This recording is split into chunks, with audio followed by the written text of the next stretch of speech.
Hello, hello, hello, everyone. Welcome to another episode of Sree's global daily conversation around COVID-19. Please bring your friends and family into this conversation by tagging them, by hitting share, by making sure that your friends and family can join us in this wonderful, important conversation. We've been doing this for 61 straight days. That means we've been on lockdown in New York for 61 straight days, and I've been doing the show for 61 straight days. I want to give a big shout out to my producers, Vandana Menon, she's Vandana_Menon, and Rose Horowitz 31, who are doing some great live tweeting as we do this show. Please hit share, please tag your friends, and we're going to have an important conversation around the issue of children and mental health. Let me tell you about our guests. We're going to be joined in a few minutes by Mimi Corcoran, who is Executive Director of the Child Mind Institute, and Arlo Klein, who's Senior Research Scientist at the Child Mind Institute. If you want to check them out, childmind.org. We're going to show you their latest projects, including very specific things they're doing around the crisis. Again, please hit share as we are live right now on Facebook, on Twitter, on YouTube, and on LinkedIn. I'm also delighted that we are presenting this with our friends at Scroll.in, one of India's leading independent news, culture, and analysis websites. And we have people from around the world watching us. And we are going to introduce you to some of those folks who are watching us here. Jonathan Borstein has watched us for 61 straight episodes, and he's watching from the East Village. And he has already tagged a family friend, I guess, Marilyn Horowitz. Carla is watching from Florida. She says, so excited for this episode. Amy is watching from Bellevue, Washington, in Washington State. That was where Washington State, as you know, is where the epicenter of the corona crisis was in the US, but right now it's here in New York. And Carla is tagging a bunch of folks, so it's just great. Please continue to do that. Tell us where you're watching from, and let me bring on stage our guests who are going to talk about the issue of children and mental health around this crisis. So please say hello to Mimi and Arlo. Hello, very nice to have you both here. Thank you so much for being here. I'm going to first put Mimi on the spot because she's been on the job since March 21st. That's all. We're going to give her the tough questions. Arlo is the veteran at the organization. Mimi, welcome. The first question I'm going to ask both of you is very clear, very simple. How are you doing? How is your family? We ask that of all our guests. Well, you know, I'm hunkered down with I have 4 boys, but only one of them that's at home with me, who is a freshman up at MIT.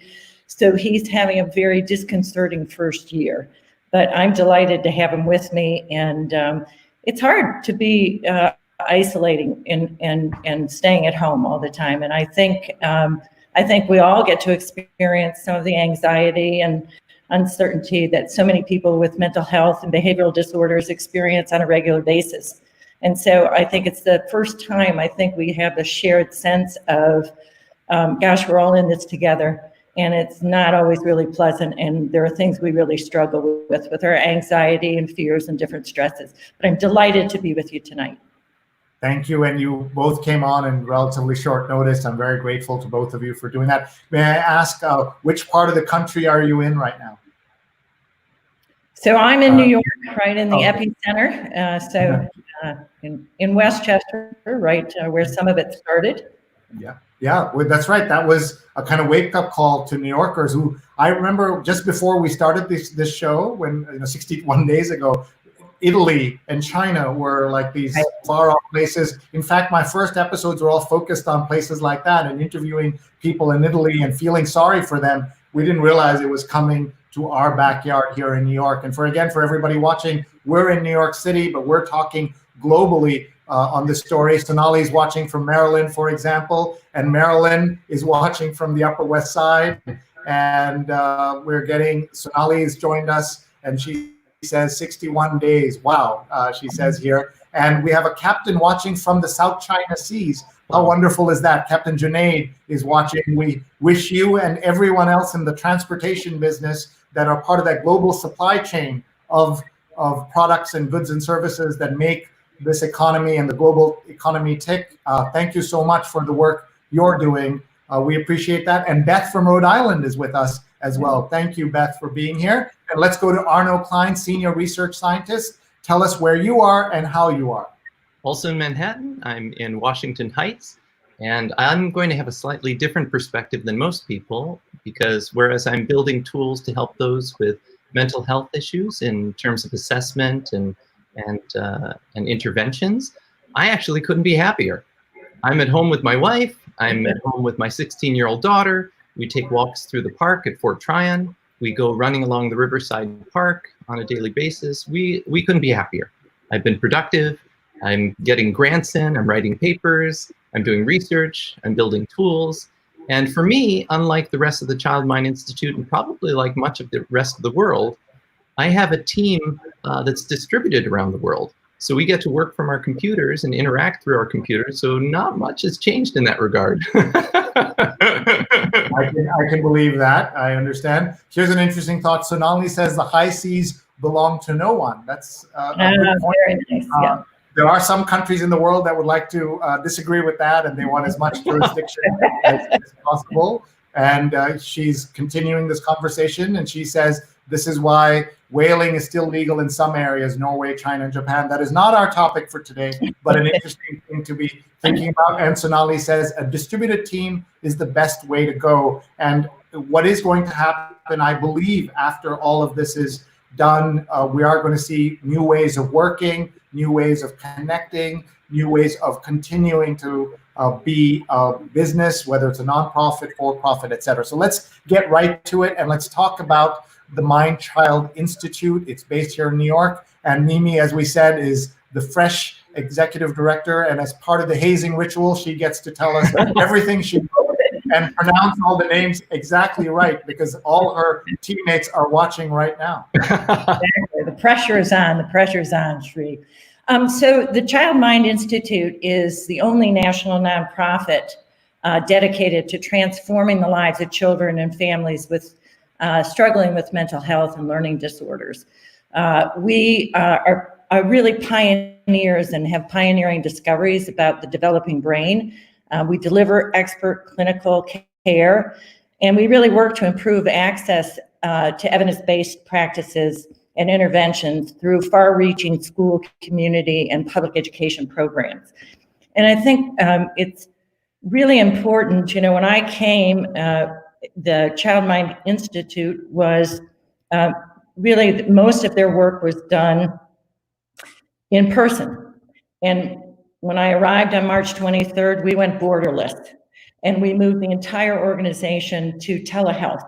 And we provide these services now via Zoom or other virtual instruments, and really still are providing supports and interventions for individuals really struggling with mental health and behavioral issues.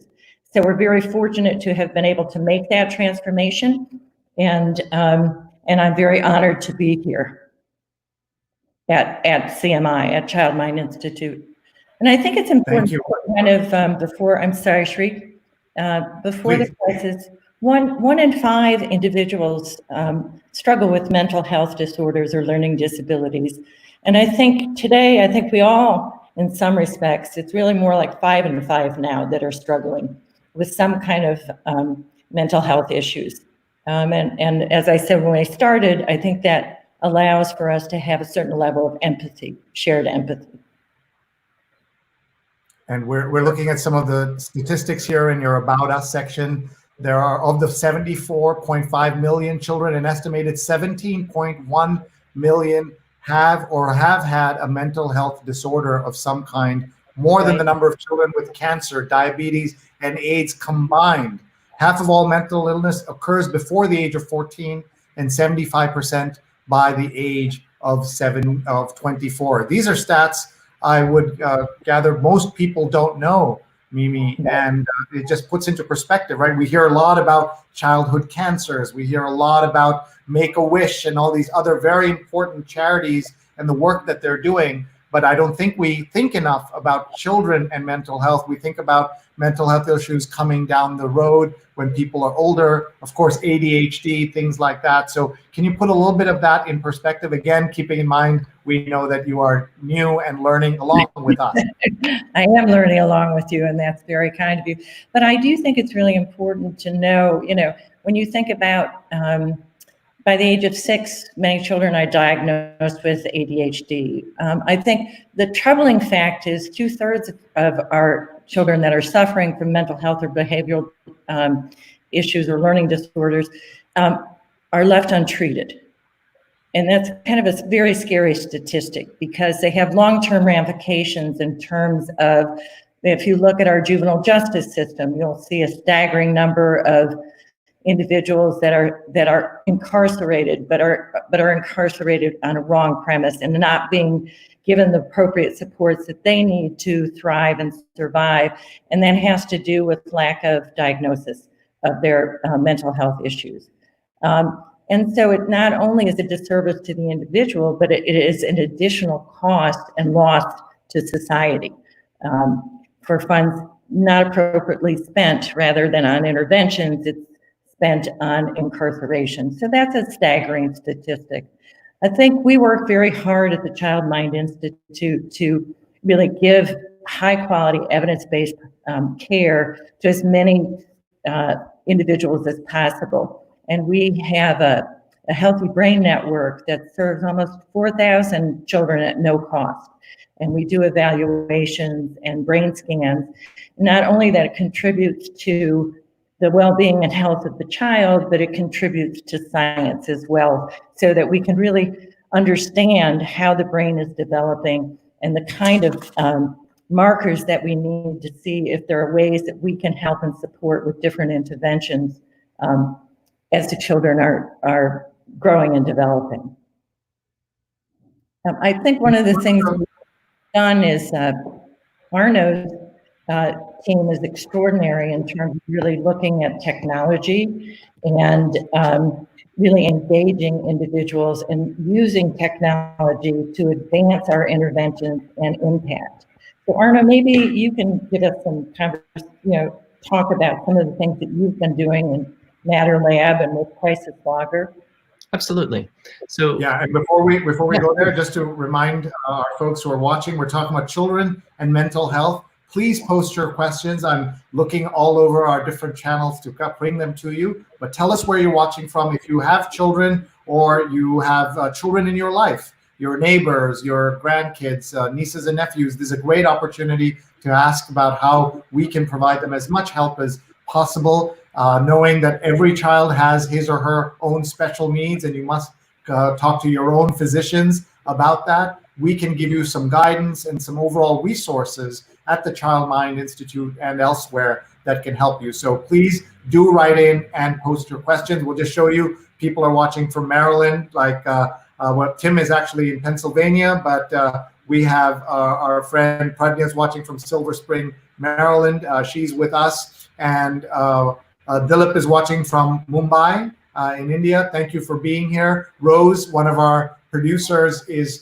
saying that so happy that Child Mind Institute, that they're on the show, such an important topic. Sonali is saying kids matter. Sustainable development is all about the next generation. And Stefan Kaplan, our friend, is tagging a friend. Everybody should do this. Amy says she has a 4-year-old son. Thank you, Amy. And Stefan has just tagged Alice Wilder. Some of you may know she is the creator of Blue's Clues and a great leader in the children's educational community. So we're bringing in people for this important conversation. Please post your questions and we'll bring them to Arno and to Mimi. So Arno, over to you, and we will also show your part of your website, which is matter.childmind.org.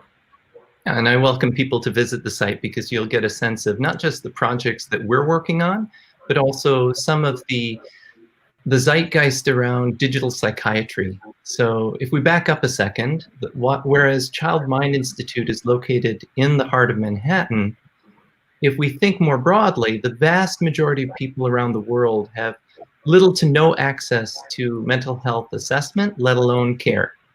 And so given that, the real way to be able to properly, accurately scale up mental health resources is to do so digitally. For many people in the world, that's a no-brainer, but for clinicians, this can seem like a bit of a scary prospect, because all of a sudden you're somehow removing experts from the equation. So the way around that is strictly through telehealth, like Child Mind Institute practices, where you work through some social media platform to be able to interact with an expert or clinician. Another way, however, is to work with various mindfulness apps, or, for example, cognitive behavioral therapy apps, dialectical behavior therapy apps, games that help to train and to be able to focus attention in the mind, all the way to how can we do rigorous, well-vetted assessments more broadly. So if you scroll down on that website, if that's possible, in that inset, then you'll see some of the projects. Oh, maybe it's not possible, but if you click on the projects, you'll see some, you'll see on the left, MindLogger, which is mindlogger.org is a platform that we're building to be able to allow anybody anywhere in the world to be able to build their own cross-platform apps. And we're focusing on mental health assessment and care, but people will be able to build any kind of applet to be able to gather data and visualize the outcomes using MindLogger. So can I pause right there, just so to be clear? So we go to the childmind.org, we get to your lab at matter.childmind.org, and then what is MindLogger exactly? If you can spell that out, there are people who will be very, very interested in this. Absolutely. So imagine that you are somewhere in the world and you are a director of a clinic and you've got hundreds of patients, or you are a researcher and you've got thousands of participants in your study, or you're just someone who wants to create a brain training app to be able to assess your cognitive abilities, like your memory, your visual awareness. Here's an opportunity to be able to screen by screen build your own assessment tool for your own app to be able to, for example, remind you to do breathing exercises, to remind your patients or your study participants to answer a questionnaire 3 times a day, and so on and so forth. You can imagine that the questions could lead to more personalized assessments, could lead to interventions like breathing exercises or mindfulness activities. We're also, if you scroll up, so there are a lot of fun projects on here. Yeah. Everything from, you could see in the lower right-hand corner is there was an intraoral respirometer. You put it in your mouth, the one that's turned blue. You put it in your mouth and it can detect your breathing rate and all that. Prototypes that we're developing that are, of course, must be miniaturized and made more practical. But the idea is that here we can test certain ideas that may be useful, for example, in opiate overdose, where respiratory depression is critical.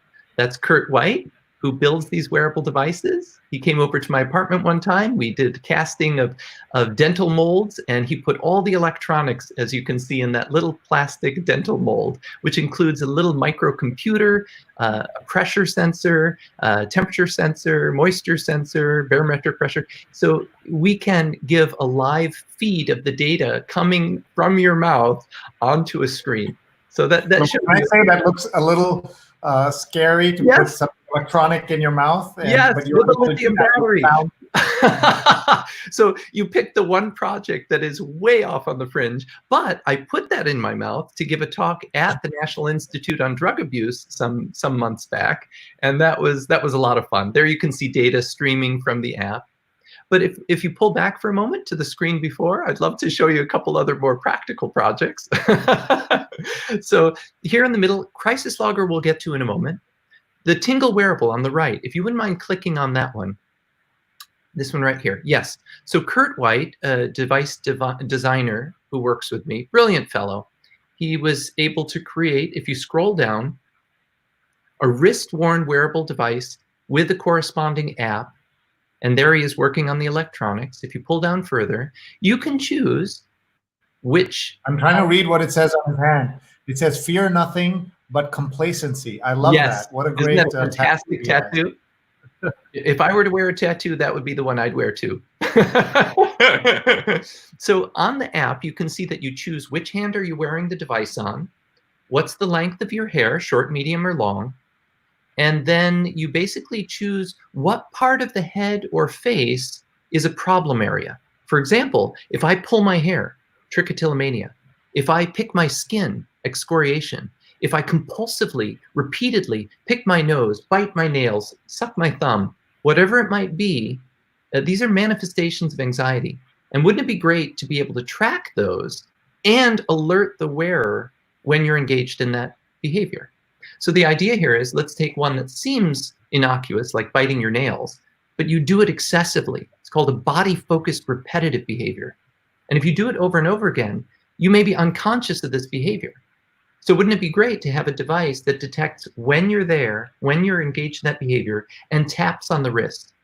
So it gives a buzzing, a little motor buzzes on your wrist. So that's what we built, and we're actually headlong into figuring out how to get this on people's wrists. So in the meantime, guess what Kurt did during this crisis? He's a man, like his tattoo, who's never complacent and does not sit still. So he decided, well, if we can't get this on people's wrists in the next month, let's have people use their own phones and have them wear a magnet. If they can simply wear a magnet on their wrist, and actually, if you go to the top and you hit blog in the menu, can you go to the top of the screen and see on the nav bar? Yes, hit blog, and you can see him picking his nose.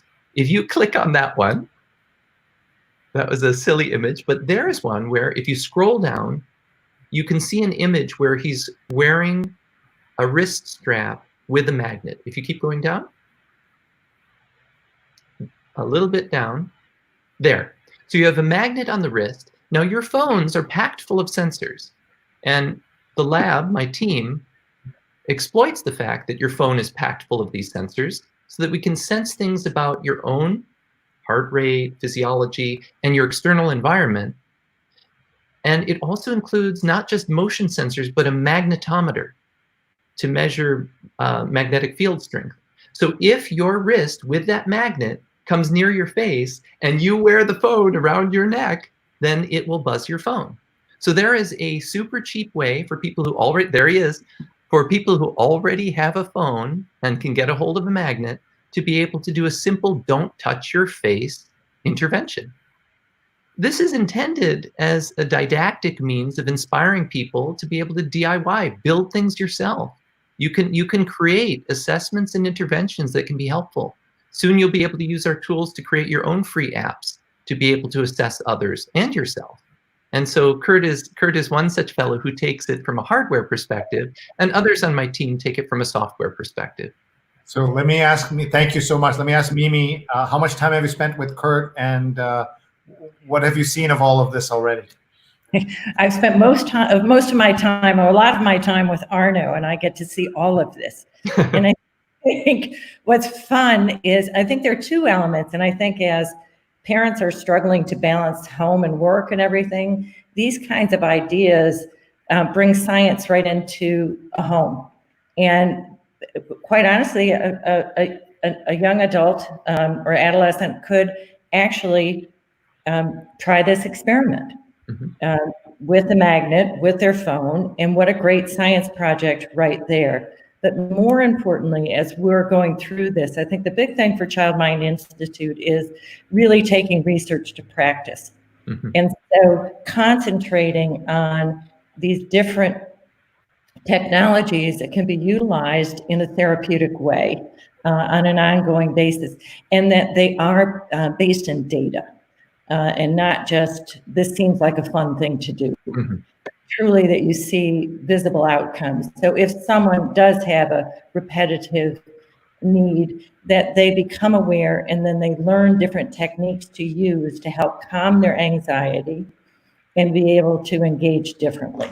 So I think those are the important things about I find it extraordinarily fascinating to be with Arlo, because every time I talk to him, it's like a new explosion of ideas. It's pure joy, but it's exciting, and I think it's exciting for young people and for parents to give it a go.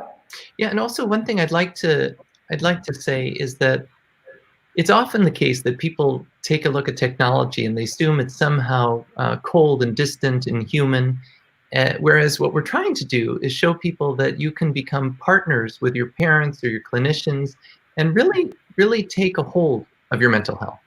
And so the idea that if we're building apps or wearable devices that give you immediate feedback related to your behaviors that you would like to rein in, we can do that. And you can become better informed, better engaged, and you can respond. You can be a partner in this practice, not just at the whim of a doctor somewhere. Sure. We want to just bring in all these comments because people have questions and comments that are coming in. What a great opportunity, folks, to see firsthand what a nonprofit that's doing important research and being relevant, which is extremely important for all kinds of nonprofits and non-governmental organizations to be doing at this moment. Please tag a friend who has children. They will benefit greatly from watching this. And even if they can't watch it live because they might be putting their kids to bed or getting them ready for school right now, depending on where they're watching, they can watch it later, which is part of the wonders of this. Let's see here. Renu is watching from Tracy, California. Carla says, a 4-year-old daughter, 11-year-old stepson. I also love being home. Pradnya says, it's a tough time to be a kid. I know mine, ages 7 and 5, are really thrown by the change in their routine, and they're genuinely afraid of COVID-19. So Mimi, let's bring you in here. Some thoughts on resources, thinking. What is your message to parents at a time like this? I think it's very important to actually have a conversation with your children about your fear and theirs, but to adapt it to their age level and what they can absorb, and really to hear and listen to them as they're speaking. You know how they say on the airline, put your mask on first, and then you can help your child. So you have to address your own feelings and then hear theirs. And it's absolutely appropriate to have these conversations.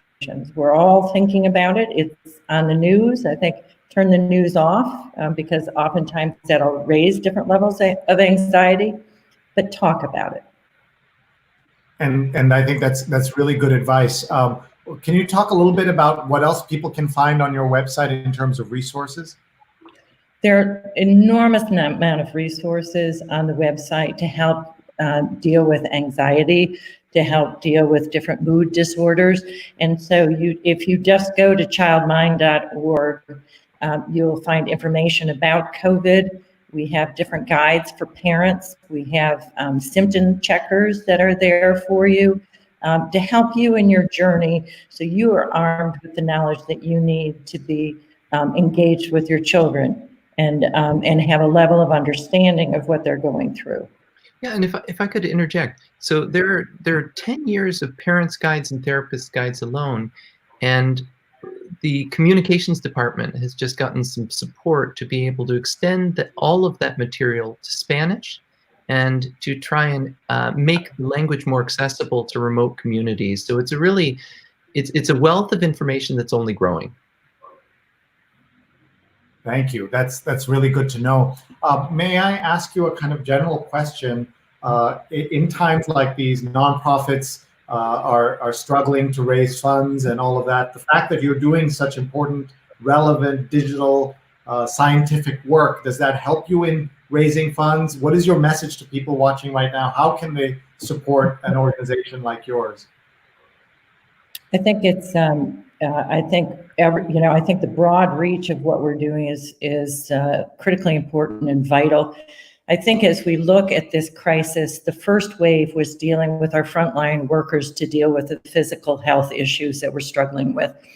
We see, and I think many other experts do in the field, the next wave is the mental health issues. And as we begin to reopen our economy without a vaccine or really solid ways of addressing the virus, the level of anxiety is going to increase. So some of the things that we're doing are we're partnering in New York with health and hospitals to provide a helpline for frontline workers so that they can call and get a clinician on the phone and actually have a conversation about their issues, their work-life family issues that they're struggling with. And often, they'll call about their children, which is really what we're hoping for, but we'll also hear about their own anxieties. And in this way, then we can work with health and hospitals to refer them, if needed, to an appropriate source for them. We are looking at educators. I'm sorry, Arno. Oh, no. No, we're looking and working with educators, and I think this should be across the board for all corporations, organizations.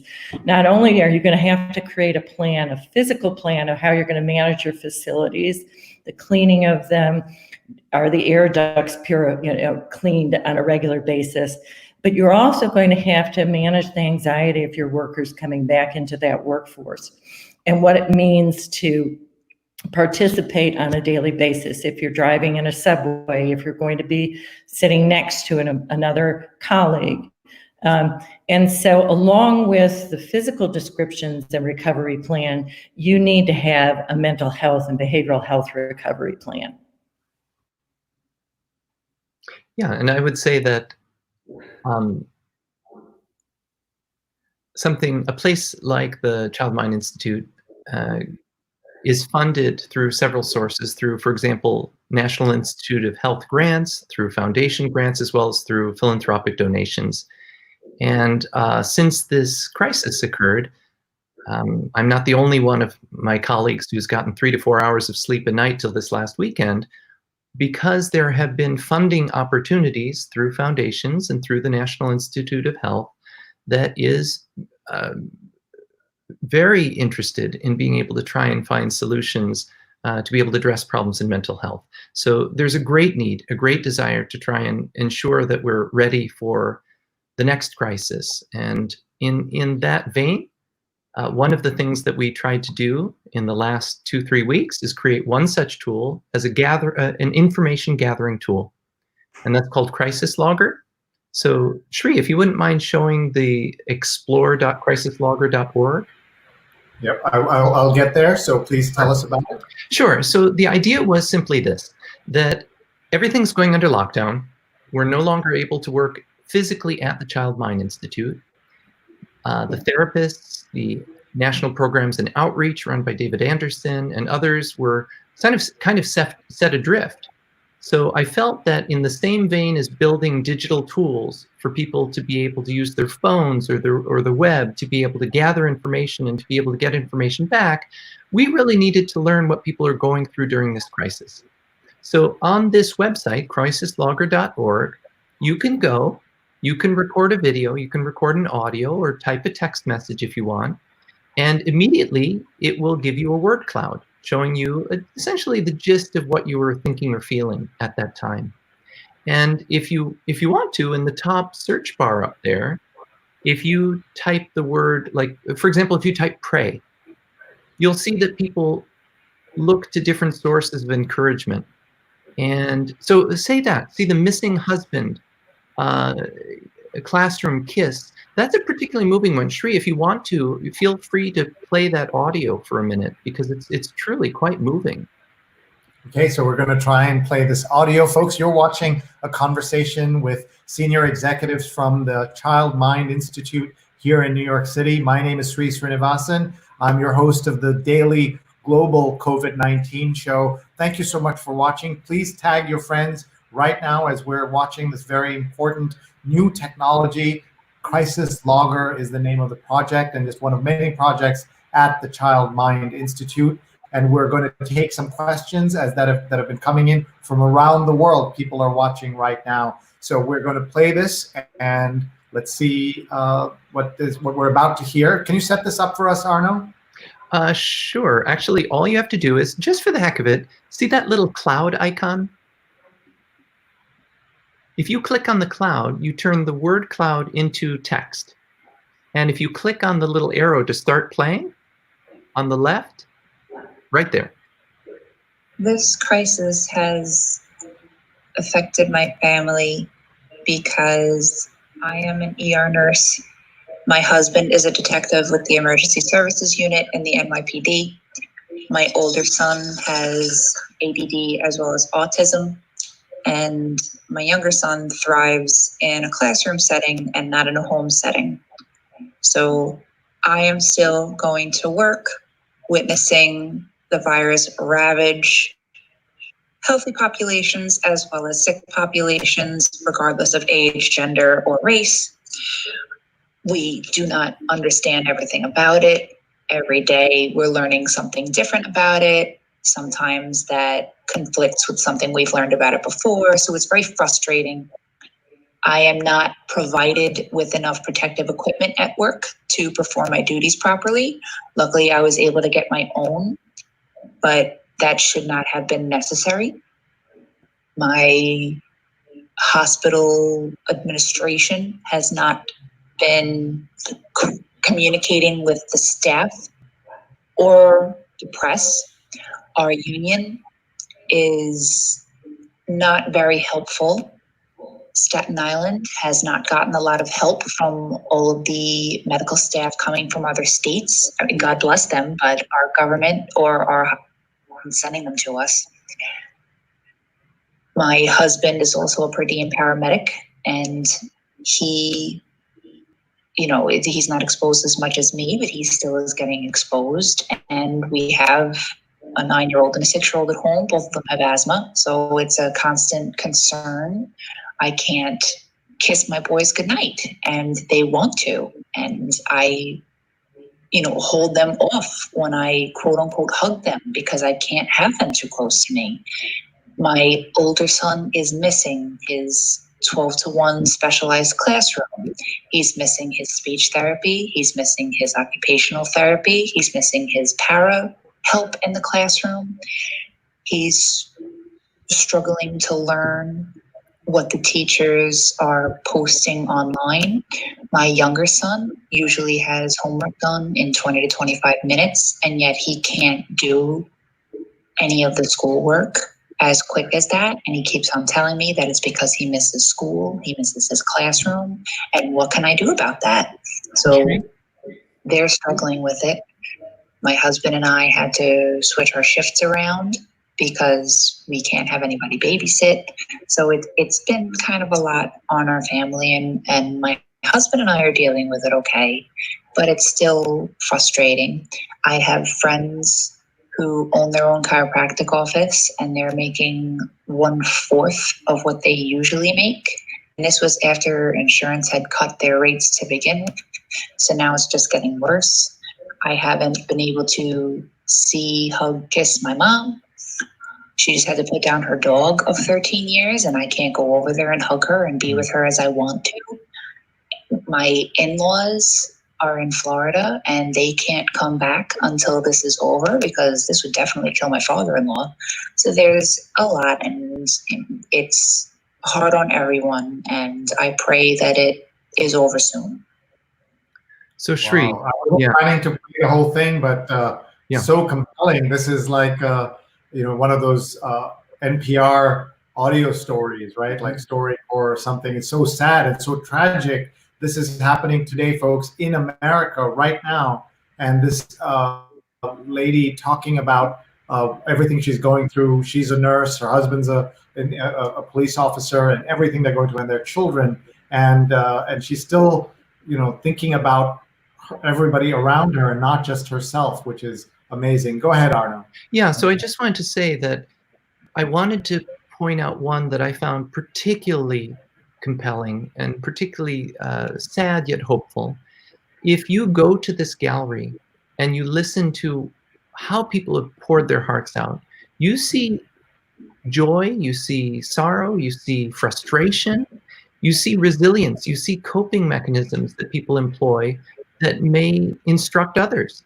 So part of the purpose of this tool was for people to be able to feel acknowledged, to be able to express their concerns, to share them with others, and also to be able to practice empathy, to be able to find people in similar situations of distress and turmoil and be able to learn from them and be able to give back.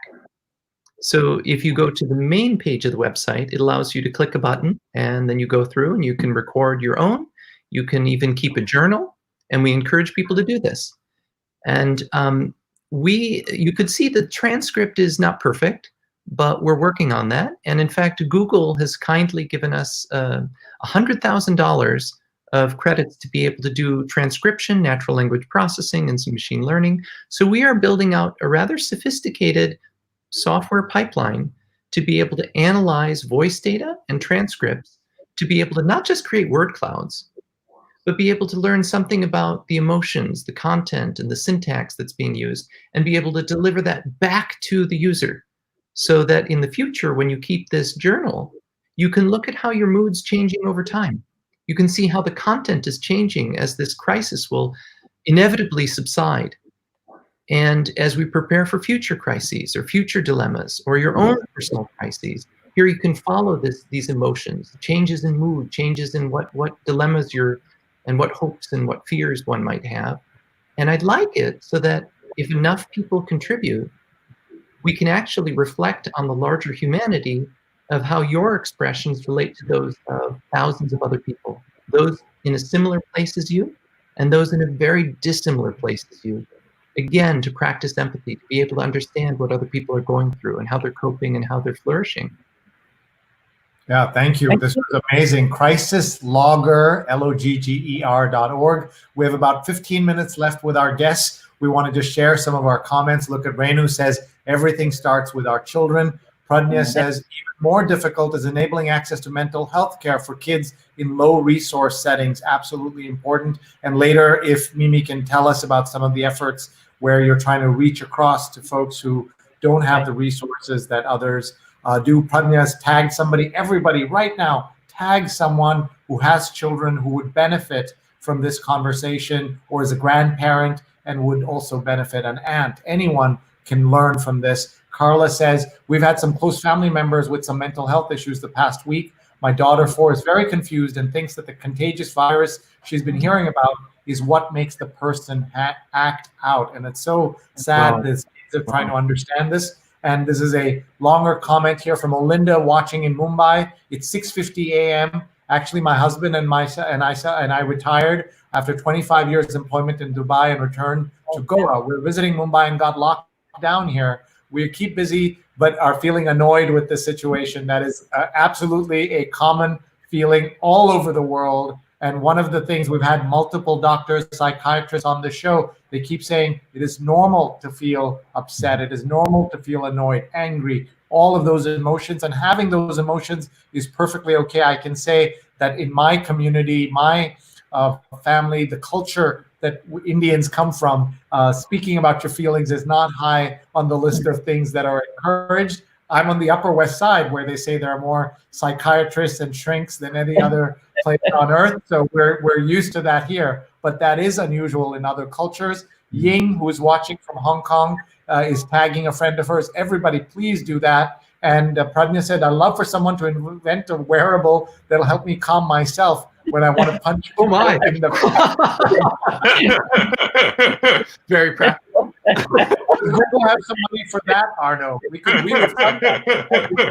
A lot of money for that right now. Here is, sorry, Mimi, to crowd you out there, but great advice. Emotion displays important, panic buying, hoarding, alarming rumors, all creates in the mind of the youngsters who do not understand or differentiate between internal fears and external danger. The conversation and discussions around family members scares the youngsters of something disastrous may happen. Children can feel what we are feeling and often internalize. Wow, what a great comment. Avinash, thank you so much for sharing that. I think so many of us feel connected. Renu has a comment, Arno, about one of your products. I'm wearing my phone near my head. Well, it's not this close.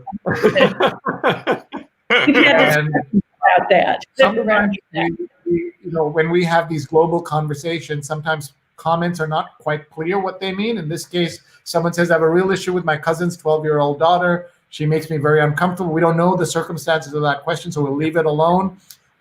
Sonali asks, with which thing do you agree? Was it, Pradnya is asking Sonali, was it wanting to punch people? And the wearables that calm her down, she says. and she's turning to religion. She uses 108 bead mala, or chain, or like a rosary. In Hindu culture, they use that, so that's what's called a mala. She says it's an ancient wearable. Very clever. I like that. I love like it. that. Absolutely. Yeah, very nice.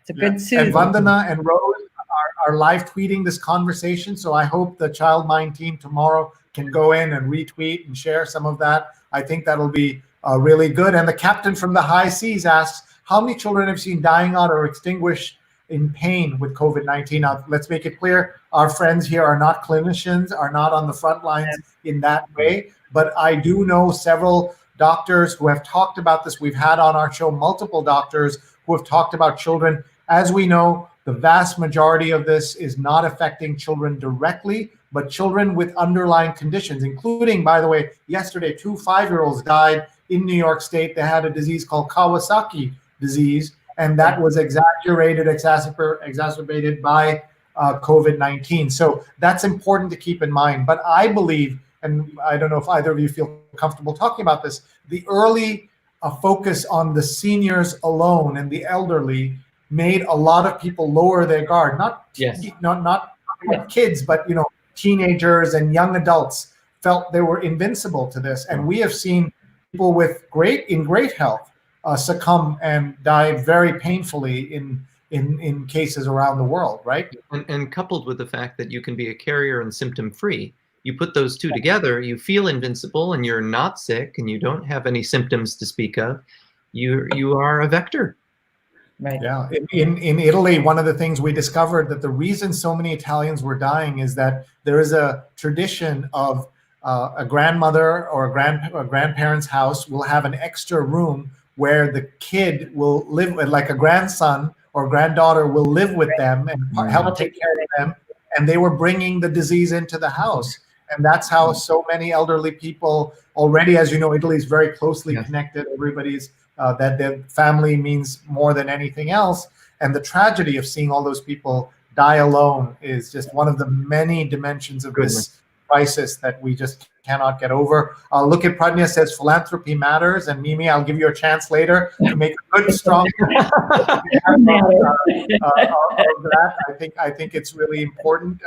Sonali's tagging different folks. She says she hopes to be back in New York City in June. Good luck. We are hoping to do that. And she said she'd like to visit the Institute. I don't know if you'll be open June 1. Not likely, but after that. And Vandana again linked to a crisis logger. Thank you. So all these comments coming in, they're so great to have that. Look at what Rose has done. She's tagged many different people, including Smart Kids with Learning Disabilities, that program. And Rose says she's a mother of 4 and also helps Smart Kids with Learning Disabilities with their communication. So please, everyone, follow Smart Kids World and WLD. I'm live tweeting at Rose Horowitz 31. Important discussion. Thank you so much, everybody.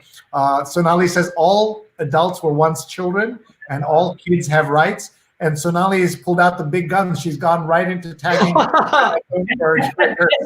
Big guns. Exactly. And what a world we live in, right? That now a slightly older teenager is, person of the year and our leader in terms of climate change. What is your thoughts on that, Mimi, as you reflect on young people and their role in society?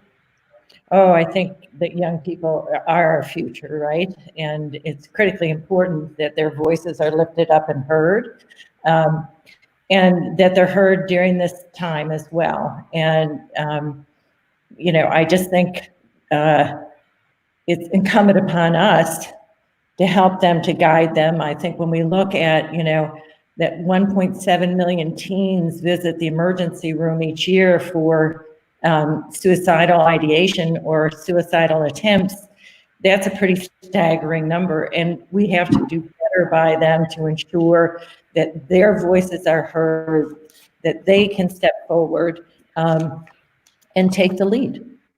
We need them. And they're doing just that, aren't they? And they're doing just that. They are doing just that. They are just doing that. Our friend Paula Kiger, who helps produce our other shows, she says, thanks for this. And Shamir says, great topic. Shamir's watching from Boston. Mark is watching from Durham, North Carolina. We love seeing folks coming on here. And he says he just had Andrew Hacker, who was on my other show, on his show. So that was great to see people truly connected. So we have just a few more minutes. Arno, I don't know if we hit all your projects. Are there a couple of more things you'd like to show us? That would be really hard to hit all the projects, but I will say that I do want to put in a plug for kids from a slightly different angle, and that is we can look at Greta Thunberg and we can look at these absolutely stellar examples of children who have and young adults who have taken some of the most serious issues that society and the world face at large, and they're able to push policy forward. That's incredible. But I would also argue that every child has an opportunity through being well-informed and observing the world carefully with skepticism. Everyone can become a natural historian or a scientist, can practice science. And they don't have to be a practicing scientist, but to be able to understand how to observe the world, how to be able to test their surroundings. And we hope through some of the tools that we're building, help them to be able to better explore their world.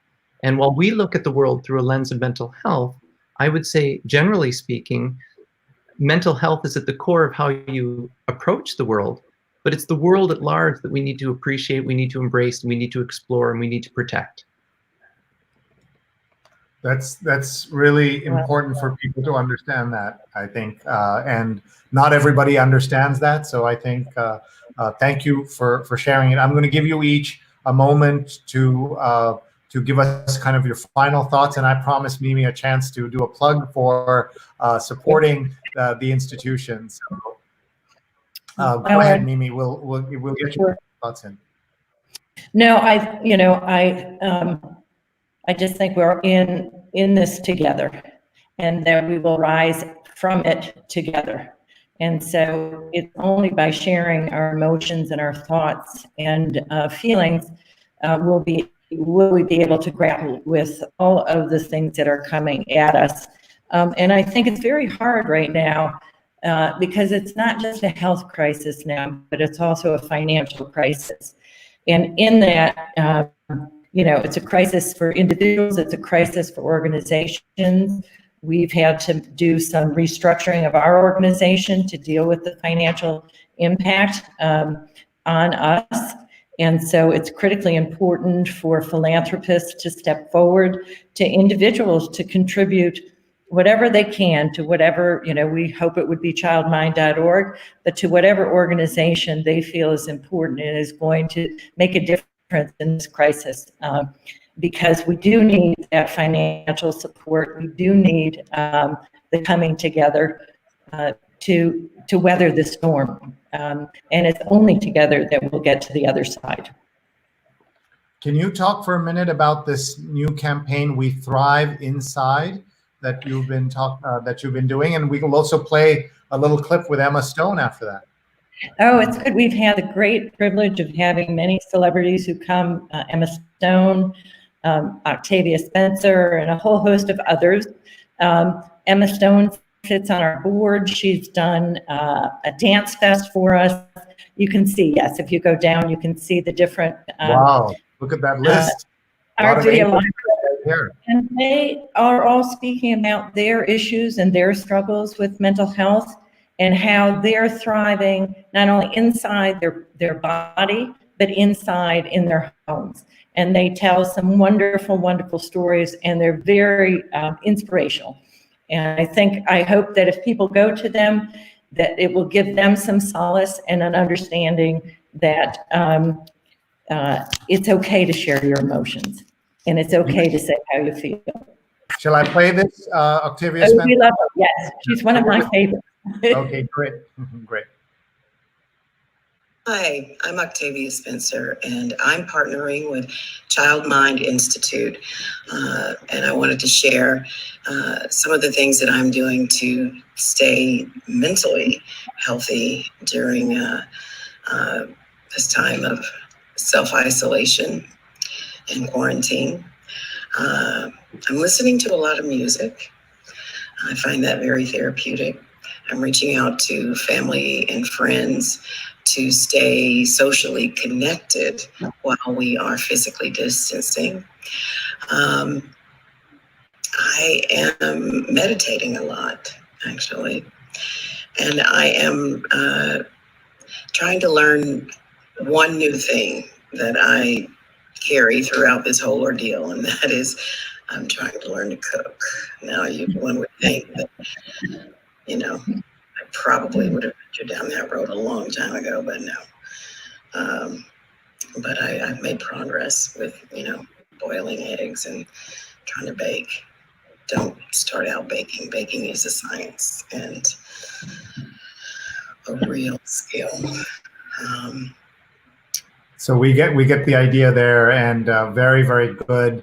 And by the way, one of the things that you learn is that you don't have to suddenly be a great baker, right? Like, we don't want to put this pressure on people that you must go out and be a baking baker in this time. It's okay if you don't end up having made any new skills, but at least think about it, I think, is one of the messages, isn't it? Think about it, find things that comfort you, take a little chance, have some fun, and laugh.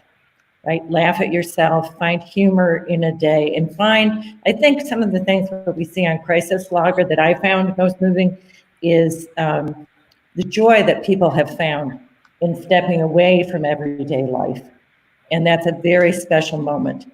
And I think if we can capture those moments and cherish them, that will carry us a long way for making it through this crisis. Just look how much this is all resonating, because people are tagging their friends. Mark has tagged a bunch of his friends and leaders in children's education. Sonali says we must listen to scientists. Mark is continuing to tag people. This is great. They put some great thought into this. And Rose asked a question, how are you helping parents of children with learning disabilities? Many of these children are not getting the services under federal law to get what they need. Also, mental health and LD are often tied together, learning disabilities.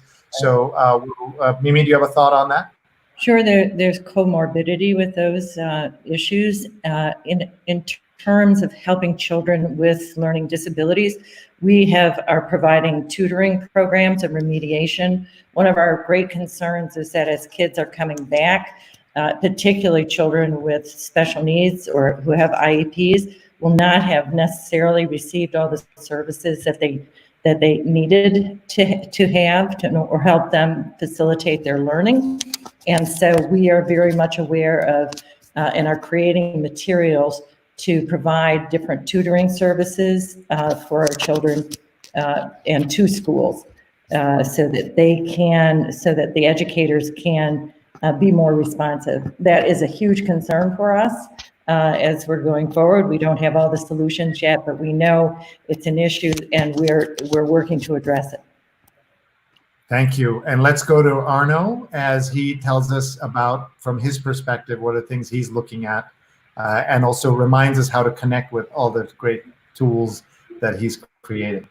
It's going to sound funny coming from somebody who builds technologies and works with technologists, but I would say one of the positive things, echoing something that Mimi just said a moment ago, is that this gives us the time to actually, I never am bored, my family doesn't get bored, but for those who do have a chance to take a step back in self-isolation, and though people are on the screen more, that's for sure, I think it gives us a chance to be able to practice presence of mind and to be able to have a little quiet, a little bit of equanimity, a certain sense of inner peace.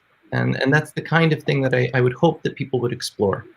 And from a science perspective, I can't help but encourage people to use this time to explore how you think, how others think, how you interact. Explore the way in which your social dynamics make you happy, make you sad. And I encourage people to express their thoughts on crisislogger.org and to see what other people are thinking. Practice empathy.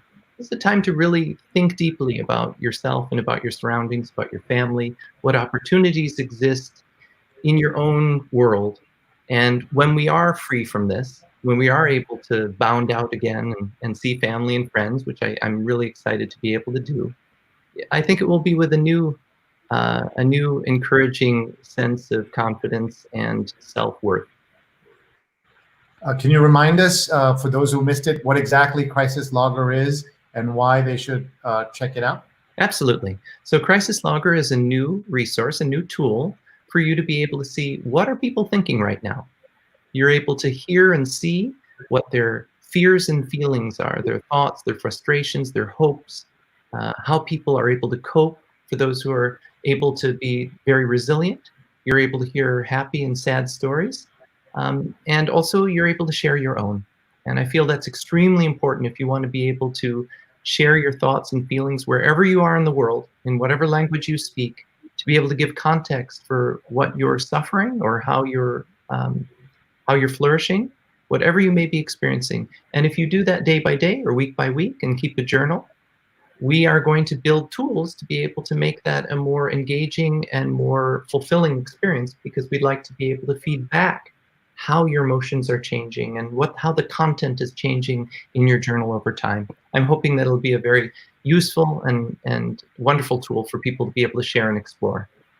Thank you so much. I think people will really benefit. Please, everyone, go to childmind.org, and from there, look for the Matter Lab, where you'll learn all this. Or go to crisislogger.org. And our friend Rose says Senator Chris Murphy in Connecticut is working on a bill about all this, which is great. And my father is tuned in, watching from Kerala in India. Dad, I love you. Kerala! One of my favorite places on the planet. Yes. Oh, very nice. We should point out that Arno has connections to India, and so he's able to speak from experience, having seen India and Indian culture up close. Sonali says cooking is a form of self-love and meditation, which I love as an idea. My dad is a great cook, by the way, and we're trying to learn. Renu says, Arno, well said, self-worth, self-awareness, and empathy. And Sonali says, the tools we need. Thank you. And Sonali also says, I love Kerala. So with that, I think this is a good moment for us to pause here. We want to thank our incredible guests tonight. One of the things that I'm going to do that you'll find awkward is that I'm going to reintroduce you, because people join along. So I do that. We don't have to do this on TV. This is poor man's TV. We have to do things like this. I'm going to tell people that it's really 2 days of thinking about children. We think about children every day, but 2 days of thinking about children, because right now you saw this fantastic conversation we just had with these two experts, Mimi Corcoran, who is joining us. She is the executive director of Child Mind Institute, childmind.org. She is new on her job, but sounds like she's been there forever. Under her leadership, lots of exciting things are going to happen at Child Mind Institute. And we're also joined by Arno Klein, who's senior research scientist at Child Mind Institute. As soon as the show is over, you can rewatch this. So that's why we want you to tag your friends, please, so that they can watch this as soon as it's over. And tomorrow, we're also going to continue and talk about children by bringing you this episode of Kelly Stays at Home. What is that? This is a book. KellyStaysHome.com is a book aimed at kids, a free book that's available for the youngest kids and slightly older kids that you can get. And this is the husband and wife team that has put this together. Lauren Block, MD, she's a frontline physician, and Adam Block, PhD, he's a health economist. The two of them have come together and they've created KellyStaysHome.com, a free resource and a free book. That's tomorrow, exact same time, 9 p.m. Eastern time. I don't know if you folks have heard about this yet, but a great project. And I love bringing people together, and we'll connect all of you. There may be ways in which you could work together. Wonderful. Well. So great. Thank you very much. I have other housekeeping. We'll let you folks go. So kind of you with us on a Monday night in New York. We wish you the very best, and please come back and keep us posted on what you're doing. Our guests, Mimi Corcoran and Arno Klein. Thank you very much. Bye-bye. Take care. Thank you. Bye-bye. Bye-bye. Bye-bye. And bye-bye. Thank you for watching, folks. I'm so grateful to you for being here with us, for supporting us, for being part of our extended family. So many of you tell us this is a lifeline for you, that you find the show uplifting, and I can tell you this show is a lifeline for me. I get so much out of this. I'm so grateful to all of you for being here, for being part of our journey. We want to tell you that our company, DigiMentors, creates digital projects and visual events virtual events. And so if you have a virtual event that you would like to make, or you have a conference you're canceling, don't. Contact us and we will help you think it through. We are working with organizations large and small. We're doing an event, a conference for 50,000 teachers at the end of the month. We just finished a project, a 3-day conference for Princeton. We're doing so many different things, different shapes and sizes, different budgets. We can help you think this through. Please do get in touch. My email is sree@sree.net, SREE@sree.net. We would love to talk to you about anything you're working on. We're doing some galas, some fundraising. We understand how important all of this is in the stories we're telling. I also want to let you know about some of our upcoming events. On Thursday, we're so excited. The poet and writer Sapphire will be here. She's the person whose book Push was made into the Oscar-winning film Precious. She's also the author of The Kid and American Dream. I just can't wait to interview her on Thursday, slightly earlier, 8:30 p.m. in New York. We'd love to have you join us for that. And then on Sunday is Positivity Night, and we have Positivity with Natalie Nixon.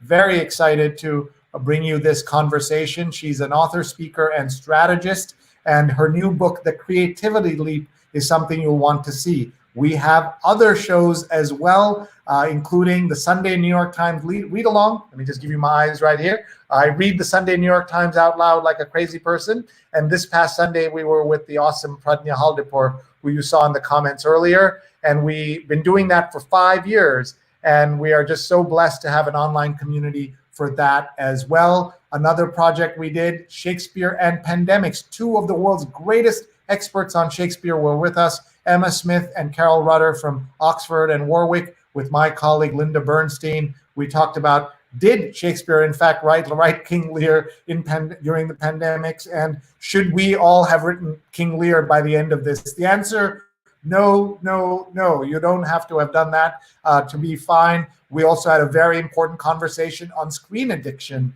which we just went through. So much going on. 61 straight days, folks. Our show tonight on children and mental health. I learned so much. I know you learned so much. Please tag a friend. As soon as this is over, they will be able to watch and learn from this conversation. And finally, let me just read a couple of more comments to you that are coming in. Marilyn says, thank you so much for the show. Thank you, Marilyn, for this show. Mark says, I'm really concerned about the effect this will have on my nephews. They're 11 and 12 in November, and this is one of the most trying times in our society. Absolutely true.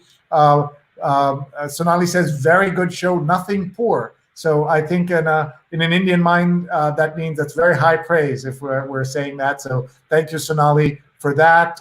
Don L. says, live from New York. Jonathan, who's watched for 61 straight days, says, great show, thank you. And Renu says, the New York Times read-along is how I discovered you, Sree. Thank you so much, everybody who's watching us, who's supporting our digital shenanigans. Please email me, sree@sree.net, and please subscribe to my YouTube channel. Everything's on my YouTube channel, SreeNet, and you can get an alert when we're on. And also, one last thing that you may want to grab is this WhatsApp code, which shows you, it puts you on an alert system, not a WhatsApp group. You know, WhatsApp has lots of groups with like racist uncles. This is not what that is. This is just an alert when I'm live. So hold up your phone, and if you have an iPhone, you can grab it. If you have an Android, you know how to take a QR code. So please do that. It will help you keep in touch with what we're doing. But my message to you is to please go to YouTube and subscribe to my YouTube channel. We have all my shows there, and I'm learning so much doing all this. I'm grateful to all of you. Thank you very much. I'm Sreenivasan in New York, signing off. I promise to do this every day till the lockdown is over or I get COVID. It's now been 61 straight days. Thank you very much, and a big shout out to our friends at Scroll for all their support and streaming this to their millions of viewers on social. Thank you very much, everybody.